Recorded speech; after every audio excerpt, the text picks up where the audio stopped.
Hello and welcome to Village Theater Spotlight, sharing stories, creating connections. I'm artistic director Jerry Dixon, and tonight's theme is True Colors. Now, this subject has been a little bit difficult to navigate because I feel it lives within the cracks, in those gray areas, and how each of these really wonderful artists deal with their day-to-day existence. And I do know this. In the end, this is more about you and I, about us, about our perceptions, our misperceptions, our attractions, our rejections, and it's a lot. And I'm so happy to have these three to share out with us. So with the warmest of welcomes, let me bring on our guests, Trina Mills, Danny Haengil Larsen, and Iris Elton. Please welcome. Look at that trio. Welcome, welcome. Hi. It's Hello. so good to see you in the spotlight. Hi, Hello, Danny, Trina, and Iris. I am so glad to have you here. Let me start things out like I like to. I like to start things out by having you fill in your hyphen. So if I said Trina, artist, hyphen choreographer, hyphen. Yeah, artist, hyphen choreographer, hyphen actor, hyphen lover of cooking. Yeah, I love it. Danny, artist, composer, hyphen storyteller, hyphen writer, hyphen lyricist, hyphen tired, hyphen hyphen not sure that's a profession. Iris, artist, hyphen actor, hyphen singer, hyphen. I mean, mother is a huge part of my life right now, and forever from here forward. And I love to dance, so I don't know if I call myself a dancer, but I love it. Yes. I don't know, lover of life. I love. Thank you all. Lover of life, tired. I like that. Love to cook. I'm getting into all that. So listen, in celebration of tonight's theme, I want to offer this quote to you before the next bit. I am the amalgamation of my mother and father. Their genetics, beliefs, personalities, and identities are all at work within me. I love that quote. So Trina, with that offered into the center of the room, please fill in the following. Okay. And these will act as icebreakers for us to get to know you three. Love it. I am Trina, and I need you to know that my true colors are endless, really. Infinite. Elaborate.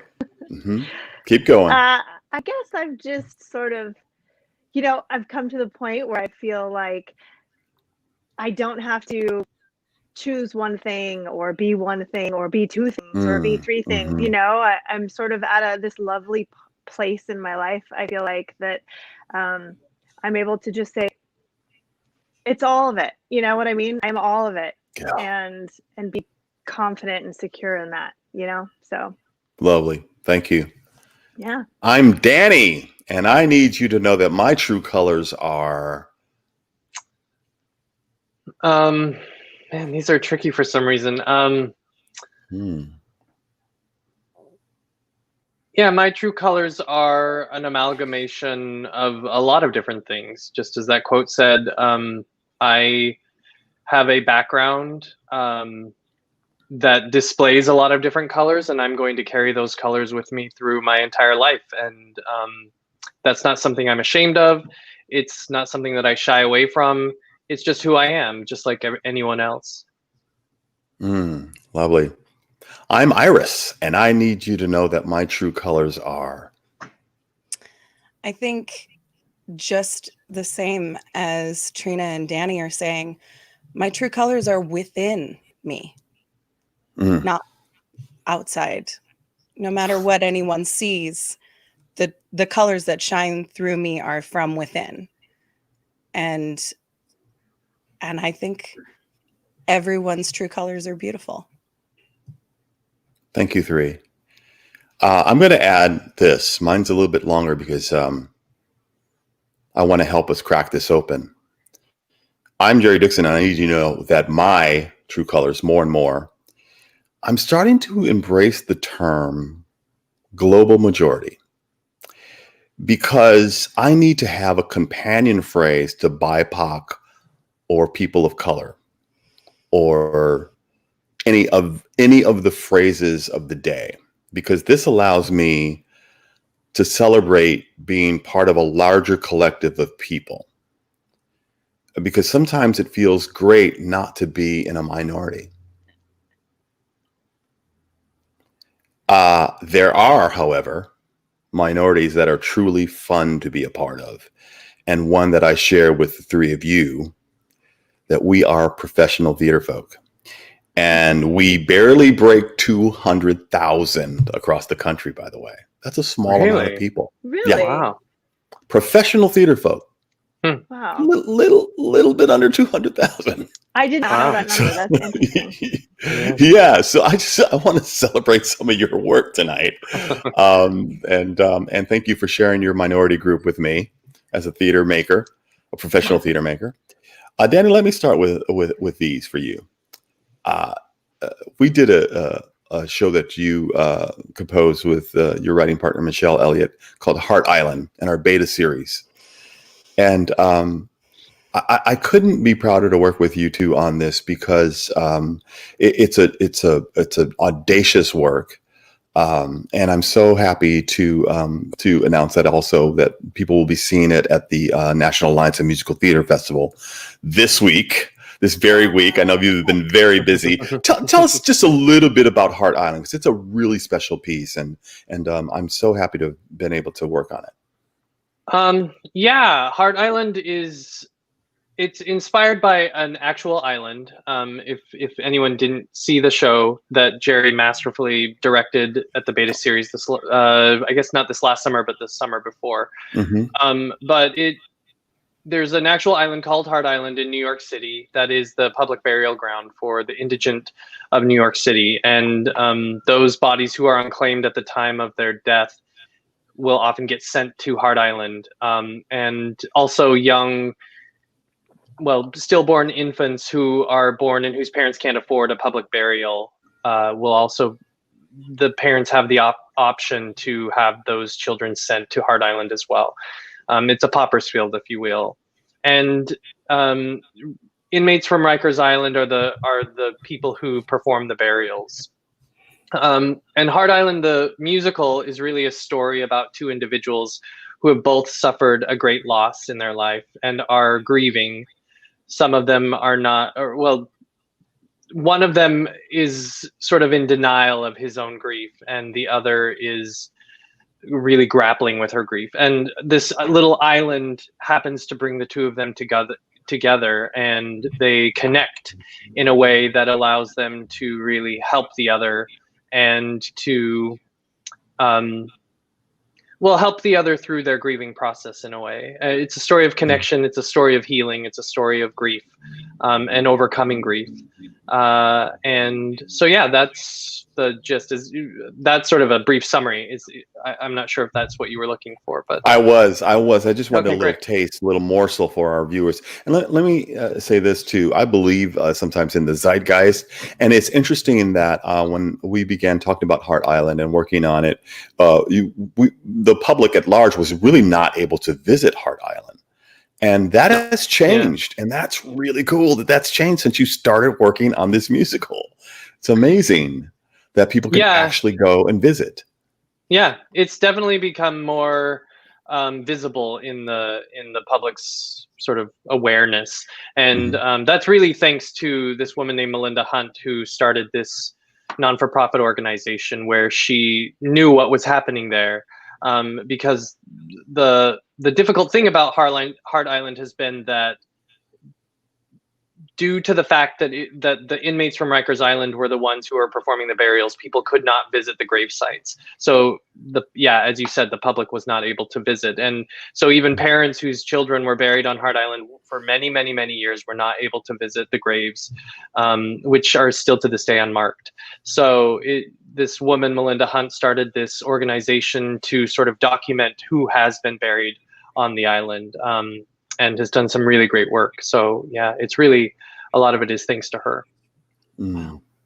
Thank you. Another challenging work you and Michelle tackled in our beta series is a musical called Cloaked, and I think we have a shot from that. Yeah, I'm a Oh, huge fan. Huge. yeah, yeah. Lindsay, Tell us just a little bit about what Cloaked is. Cloaked is a let's see. Cloaked is really a story about the loneliness that people can sometimes have to deal with in their lives and how they go about filling that void of loneliness. We write super happy musicals, y'all. But, Yeah. the show is really follows characters through that journey, and how the internet can be used and how we tend to use the internet, and to fill that kind of void of emptiness and many times in ways that are sort of superficial and artificial and don't actually feed us, and how it can lead us down sort of dark paths, similar to the archetype of Little Red Riding Hood going in search of something off the path when she just needed to get to her grandmother's, but sort of lost her way. So yeah. Yeah, I recall talking to the director of that beta piece, Catherine Van Meter, about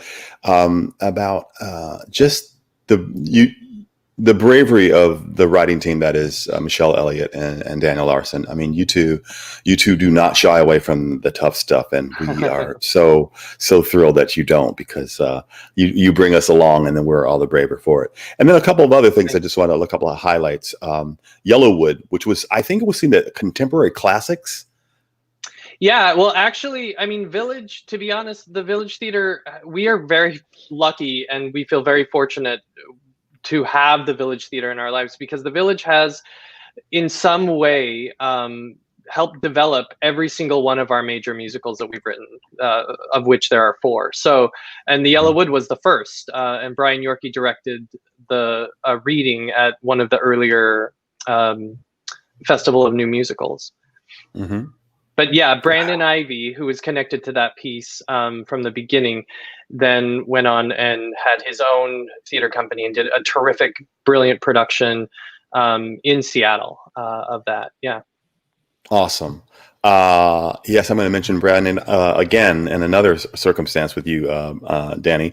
What about Maiden Voyage? Tell us a little bit about that. So yeah, Maiden Voyage is a big swashbuckling pirate show that has undergone many rewrites since it was in the reading series at Village, and it tells. And that was a shot of the reading, right? Correct. Yeah, it was. Yeah, exactly. And it follows this story, which is a true story. Sort of, there isn't much written about them, but 2 female pirates, Anne Bonny and Mary Read, who sailed aboard the vessel, the William, which was captained by Calico Jack Rackham.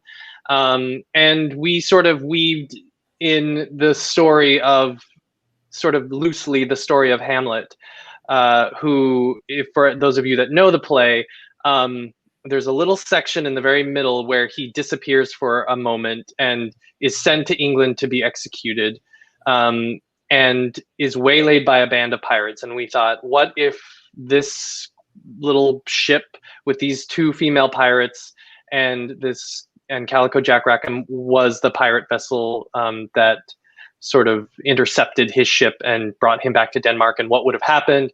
And it's really ultimately the story of, in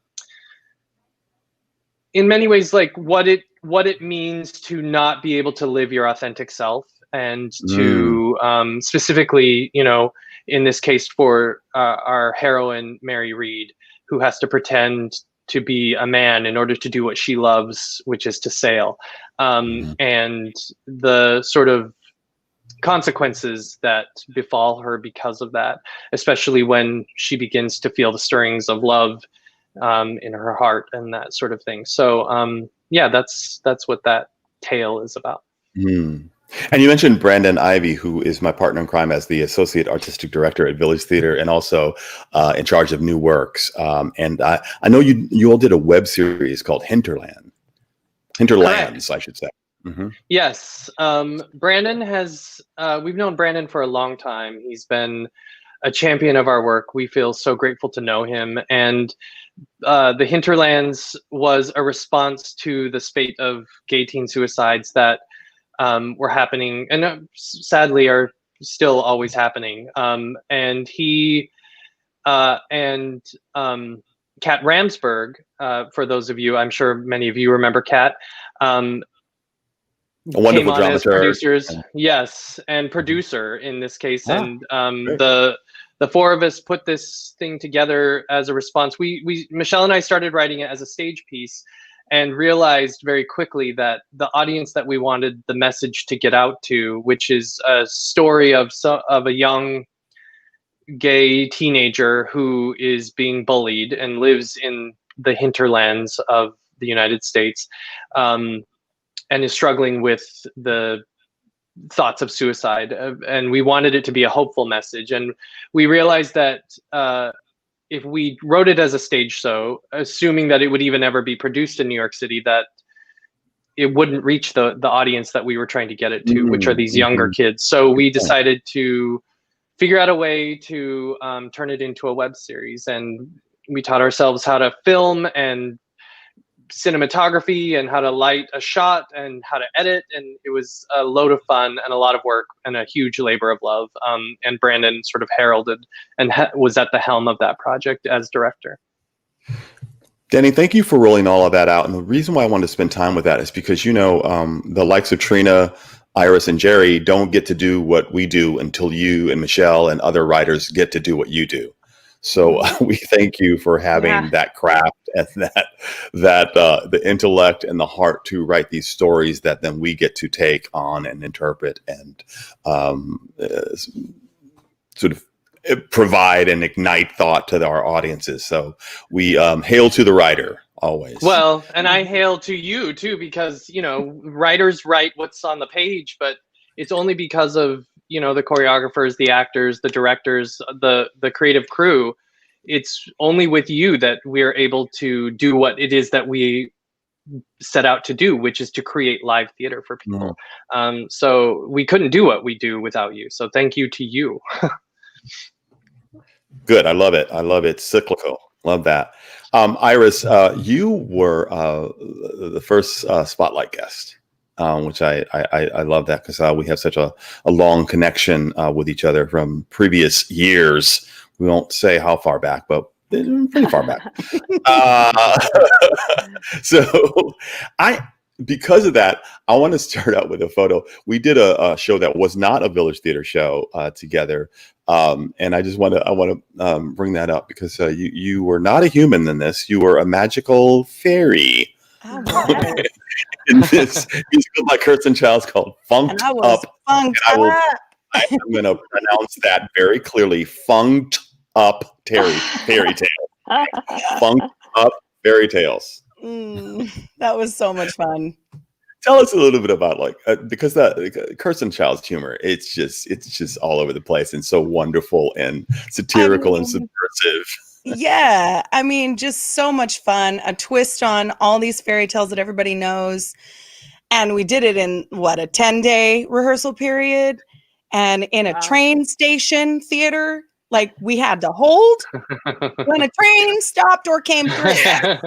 Actually a true thing. A literal train. Yeah. It was quite an experience. There was. And what was your name again? Oh, wait, hold on. Oh my gosh. Magic Wanda. Magic Wanda. I can understand the other names in my head. Farithia. And yeah, anyway.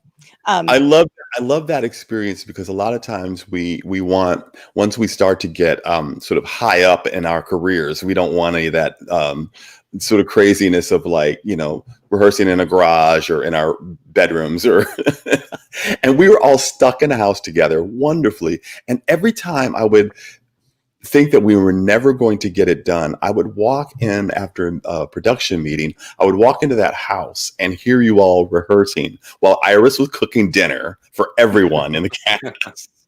And they were all singing the songs. Yep. was just drilling the notes. It was just like, it was a wonderful experience of like, we just want to do this because we want to do this, not because we're all that. I mean, we're all that, but it was just Yeah. It was so fun. There's so many memories from that show. Just, I mean, so many. Yeah, and I like this picture because it's almost prescient. It's Take Me America at Village Theater, and you as a pregnant lady from Morocco.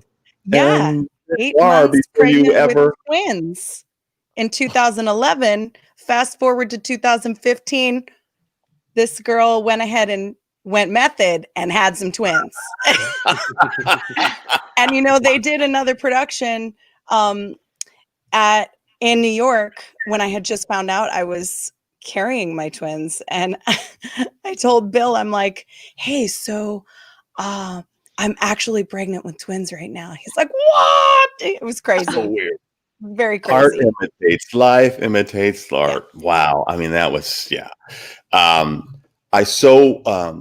Like when I first got that script, I so wanted your character to be the terrorist. Isn't that really outrageous and racist of me? But the reason why, it wasn't because of the race, it was because you were pregnant. I didn't want people to see it coming. I wanted them to go, there's no way. She would just never. Yeah, it seems so unethical. And we didn't get our wish anyway with that whole character thing.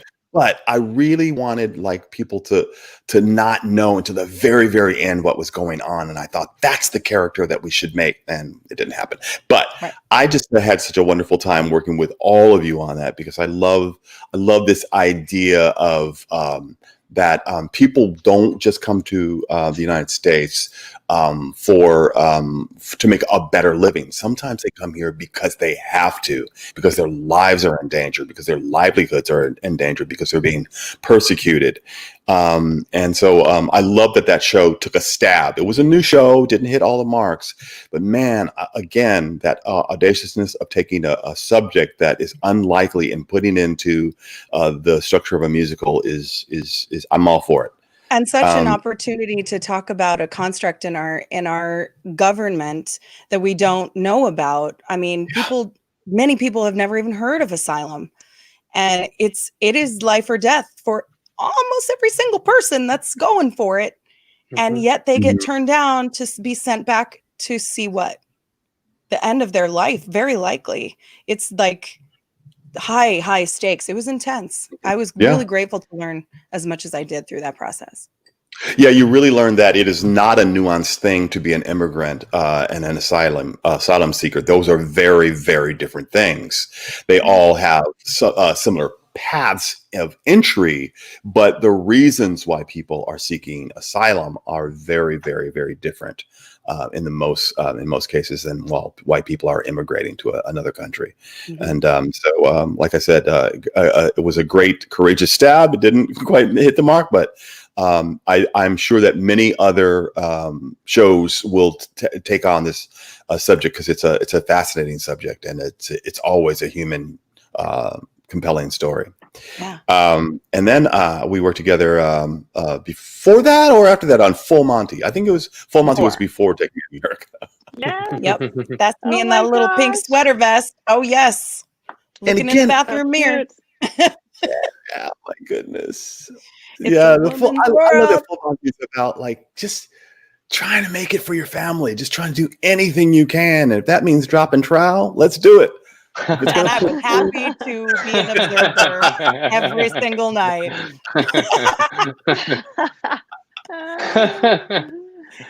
And then part of why I like that you did this show is it brings us to a subject that I want to talk to you about right after we see the image. But you were in the Heights. Yeah. And who did you play in the Heights? Daniela. Yeah. Yeah. Tell us about Daniela, like the core of her. Oh, well, she's from Vega Alta in Puerto Rico, and she's everybody's auntie. You know, she's the salon owner, which I do hair too many years to say Look out at loud. you mirroring all of your theater life is mirrored. Yeah. And it's crazy. I did go to Puerto Rico for the first time right before auditioning for that show, and I was able to see where she was from, and I saw salons like she likely was, you know, at least getting an idea for her business. Like, it was really special to be able to be on the land that this character was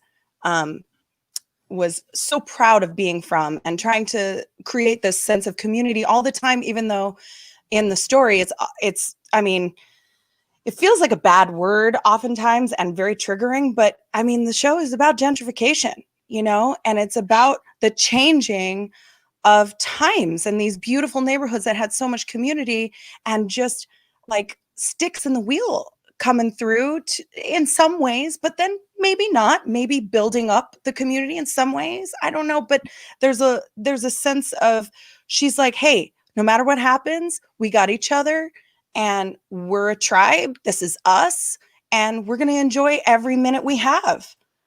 Don't get shaken by the change. Just be you and have fun.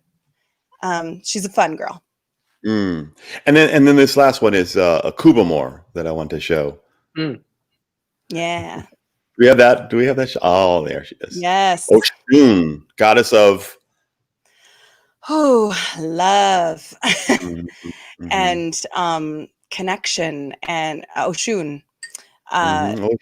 Yellow is my favorite color, actually. But she emulates connection and love and sexuality and desire and all the things that come with that.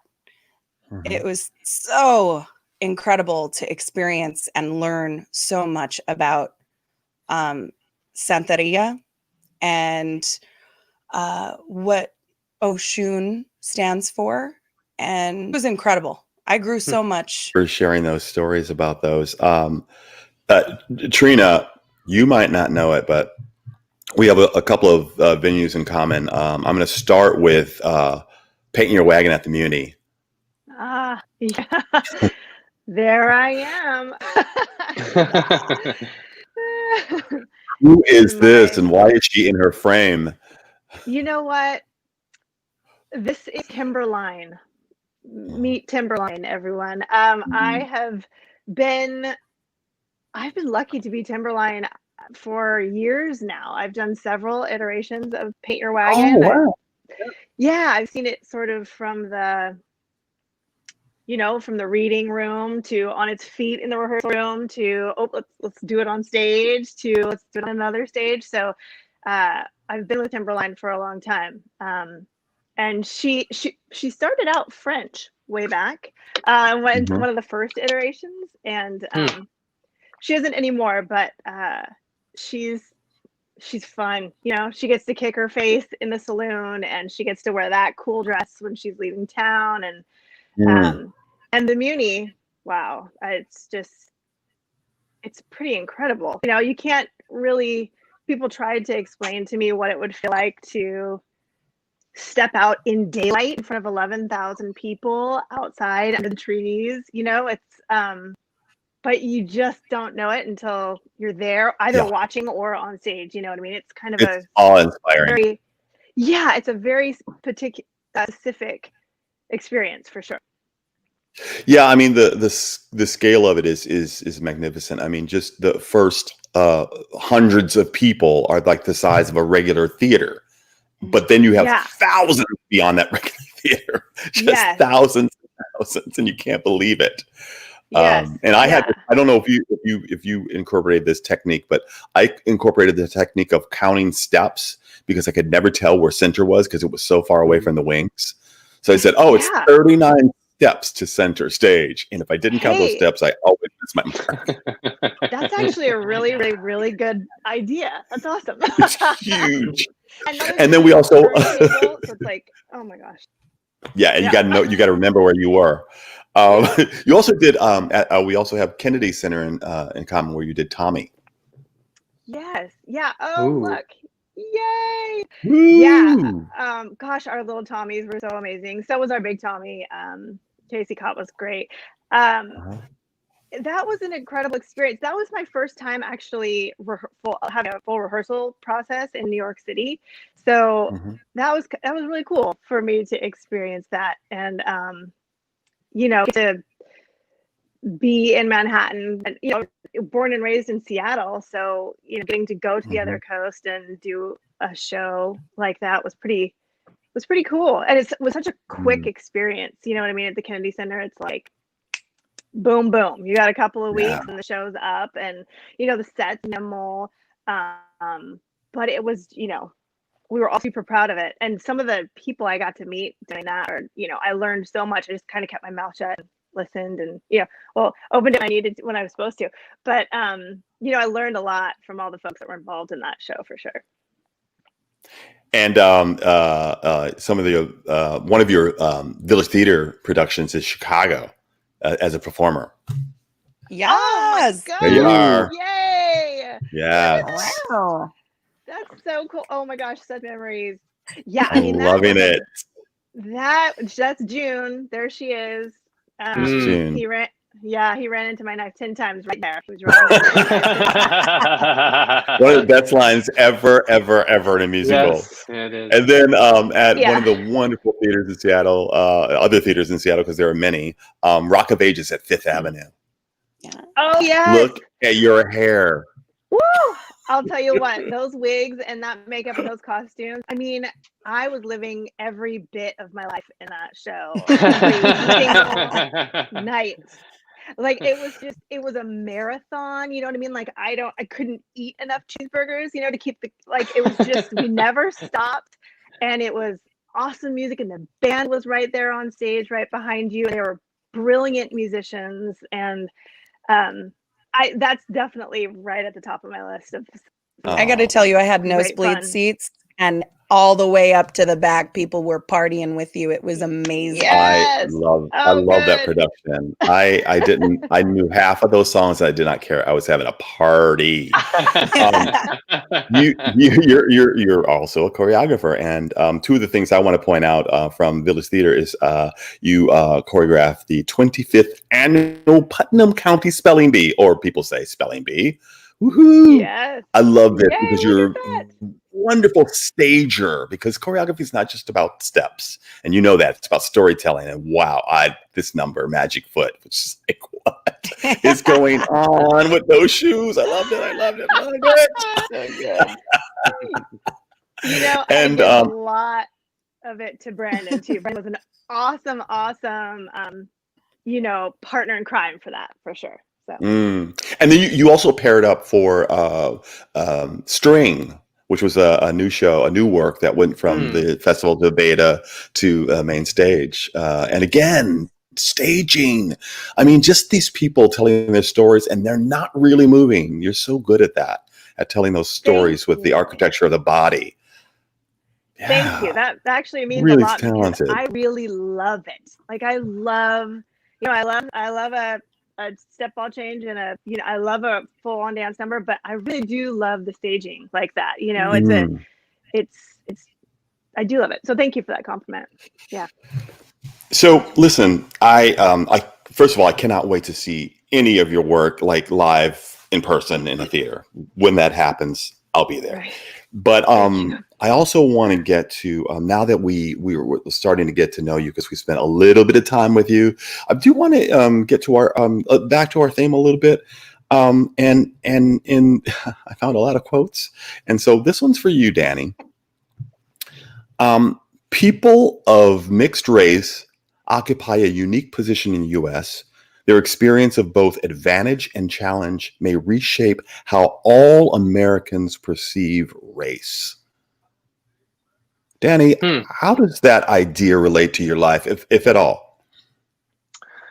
Well, first of all, I want to know more of where that quote leads, because I just think it's a fascinating quote.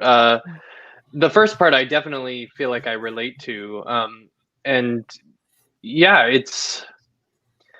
I don't know. I think when you do come from a mixed heritage, you sometimes don't know where you belong. You don't know, like, and really, it was after I moved to New York City that, and to be quite frank, like in the past maybe 10 years or so, that I've always known, that I have this half Korean or this Korean side of myself, and I've always been proud of that, and I've always been excited by it.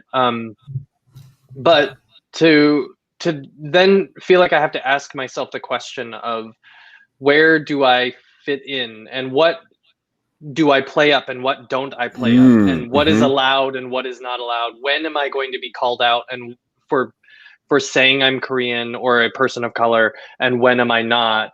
And I think that's been more of the challenge, especially as I've started to look at it more in my own writing and in the stories that I want to tell. And not just, the questions that pertain to me as an artist, but also that pertain to the themes that I'm exploring in the work that I'm doing. And like, I don't know, there's a bit of a fear. I feel like I can only go so far, and I can't find a way to sort of break through that, because I feel like if I take too many steps, that I'll be, I don't know. I mean, I'm a people pleaser I just always have been. And so I think that probably affects a little bit of that too. But I think, just the fear of being called out, being smacked down, and being told, you don't get to claim that. You don't get to talk about that. This is not your trauma. This is not your, and I believe that, and I accept that. So it's a challenge, I would say. Yeah. I think, Danny, it's a good point about the quote. I think that quote is saying that it is, the challenge is not for you, it's for us. It's for people who perceive that you might not have the right to, or perceive you to be a certain way. I think it's telling us to wake up and embrace the entire person. That's what I think that quote's about. It's about challenging Americans to perceive race as not binary, to perceive race in all its shapes and forms, to perceive what people are and what they aren't. So I think I think it's a challenge for us, especially Americans. Iris, I could not resist choosing this quote for you. It's by this dude that I found on the interwebs called Seth Skaggs.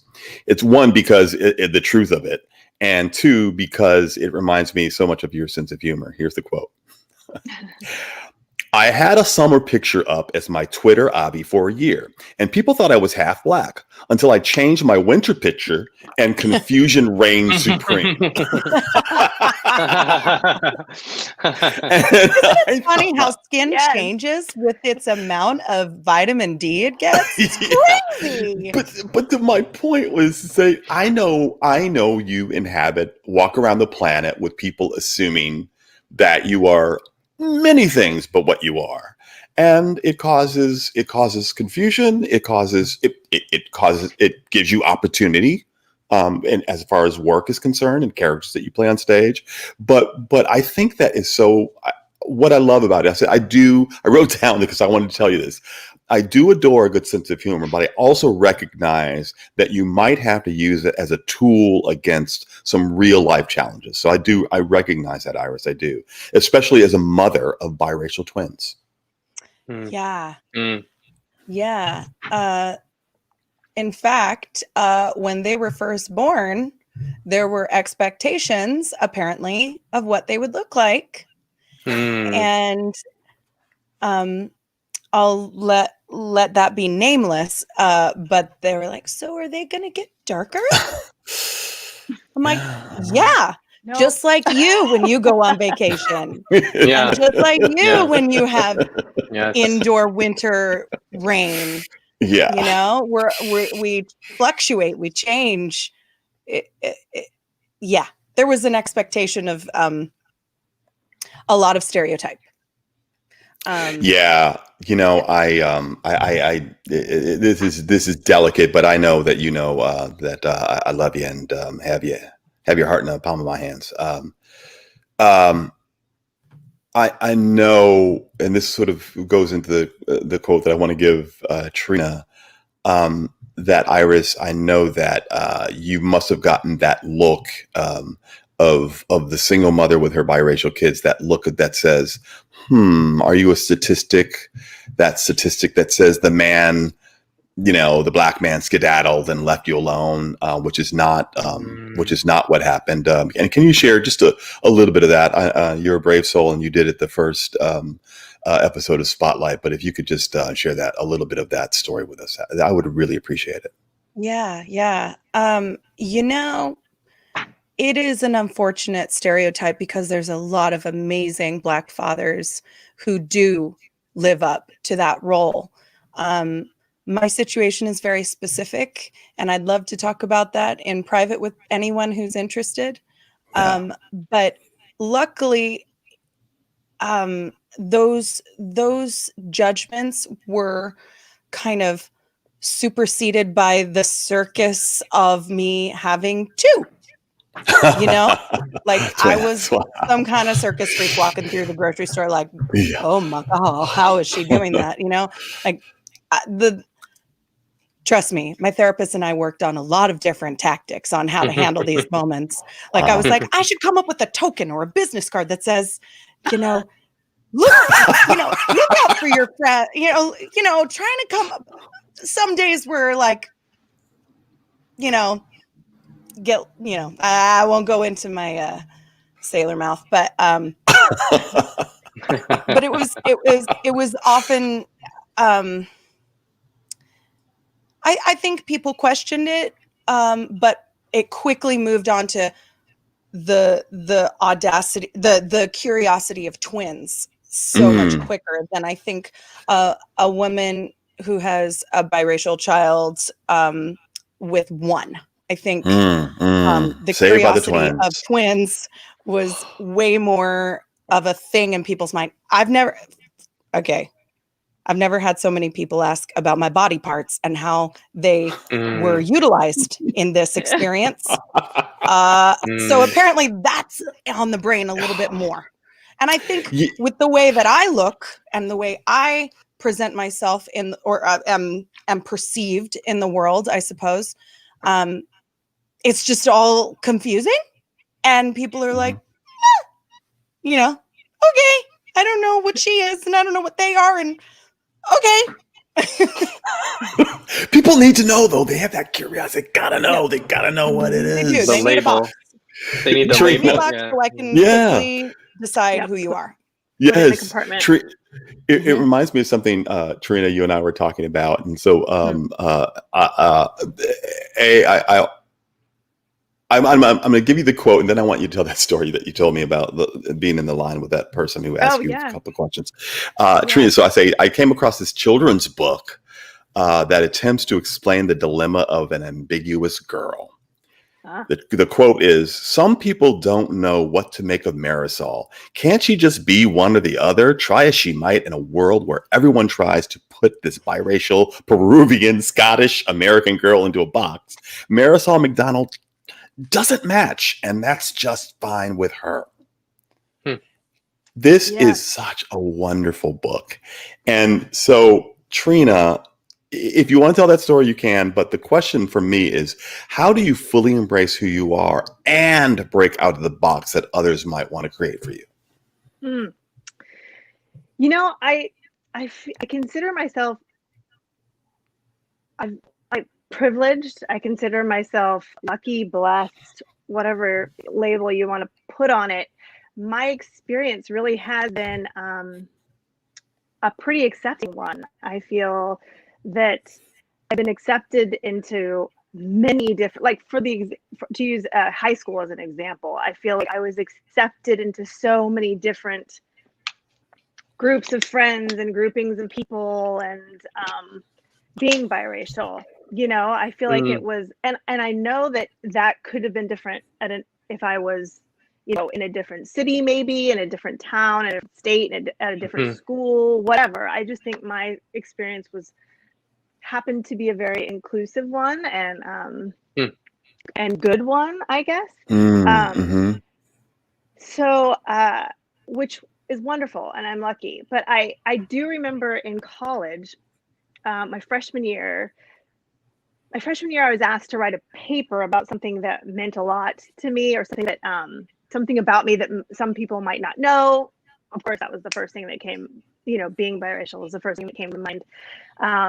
And so I started to delve into it for the first time and really sit in it and think like, oh, this is quite a gray area, and truly it took me until I feel like about there in life to start to feel an element of,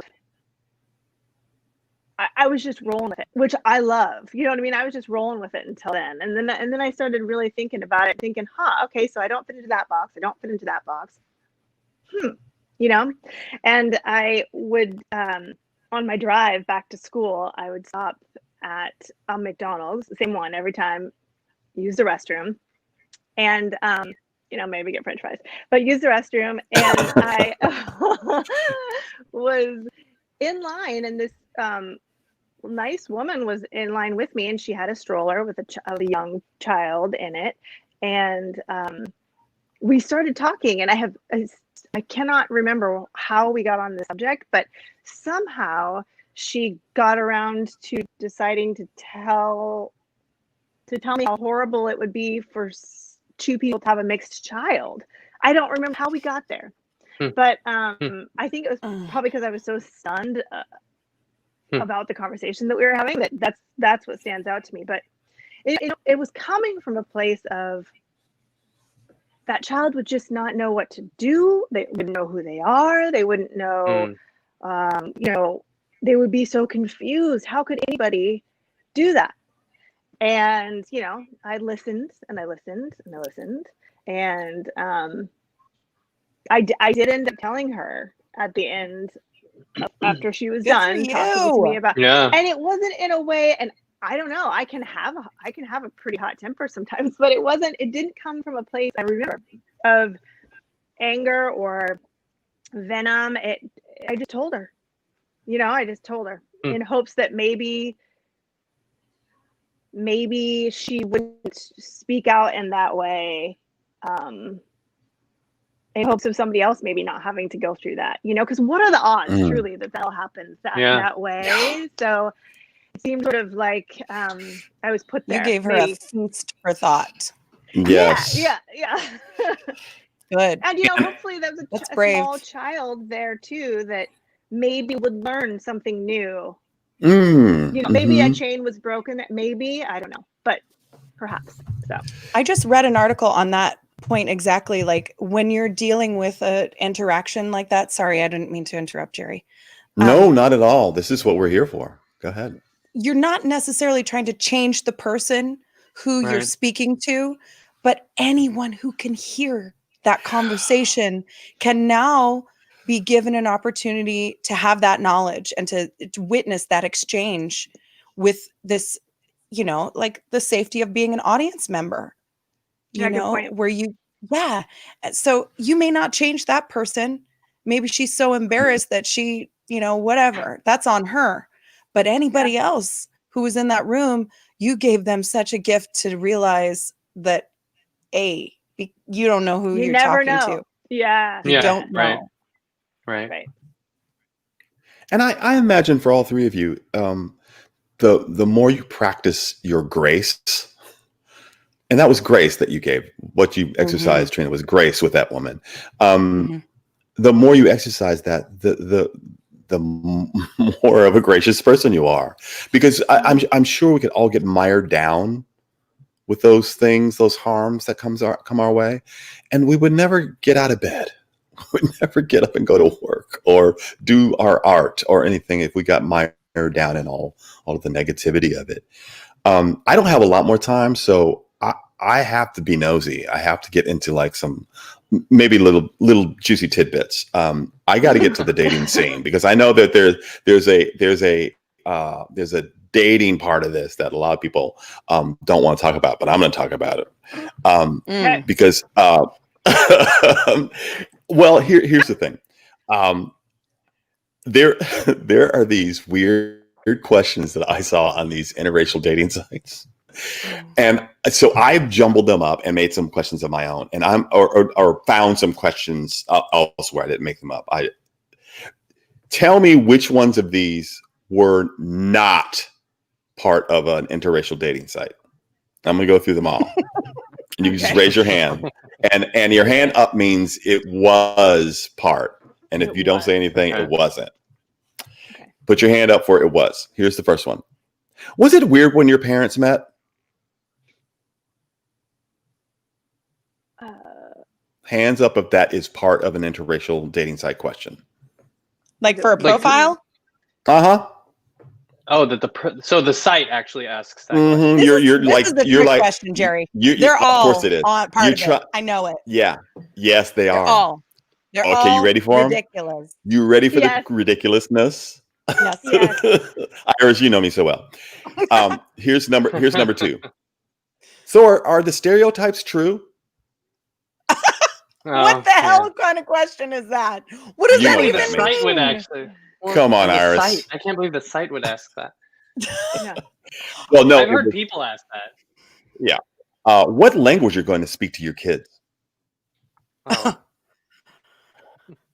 This is the one I thought this could not be possible. Aren't you sad that Heidi and Seal broke up? Yeah, it The means ambassadors. Yeah. everything to me. Yeah. Their personal life. Yeah. Your mom wasn't mad? Do you wear their culture's clothes? Oh. Whose food do you really like better? Oh my gosh. Really? Do you really think you'll stay together? Oh. So I love all of those because, first of all, yeah.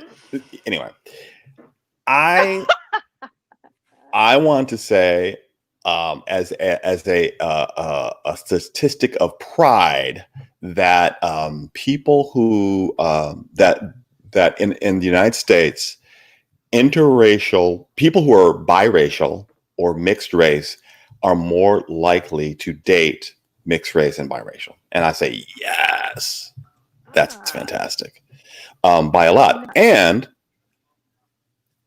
people who are biracially Asian are at the top of that list. People who are Asian and white are more likely to date out of their race than black and white and Filipino and white and other mixes of those things. I think that's fascinating.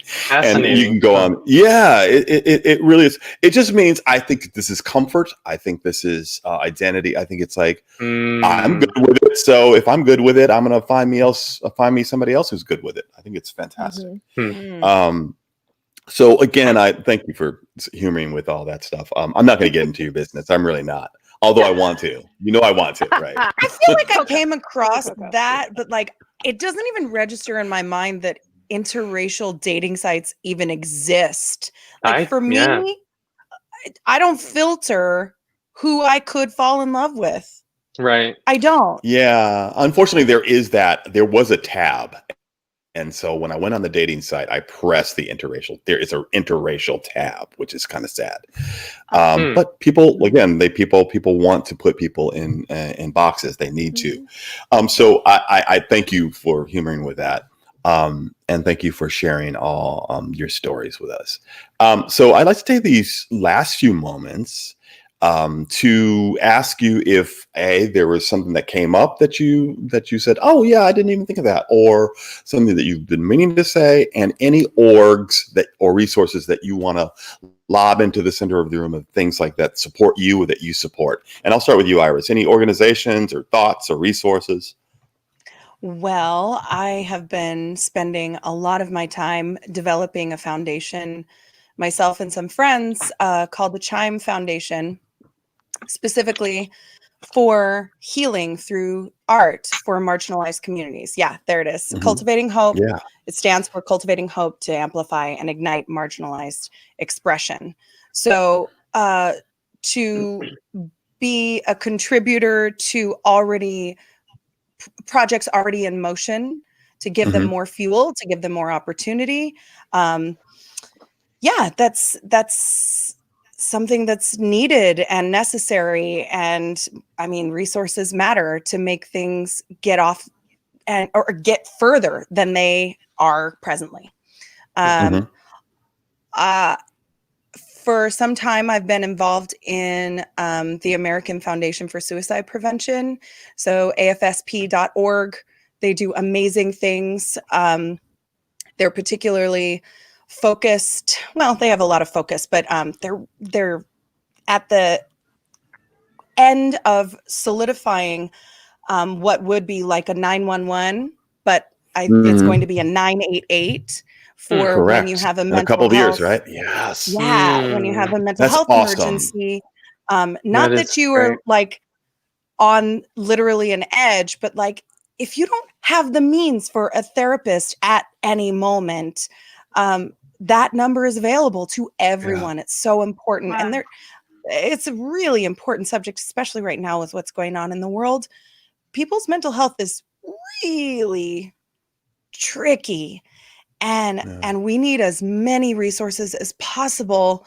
So I'm a big advocate for AFSP. Check it out. Thank you. Yeah. At Thank you. villagetheater.org. Yeah. Yay. Danny, what about you? Any orgs you want to throw into the center of the room, or anything that supports you or you support? Oh man. Not really. I mean, I think this is great. I don't have anything specific, I guess, to add to that. I would just say something that I've been thinking a lot about is in my own life is this phrase that I've heard, which is assume positive intent.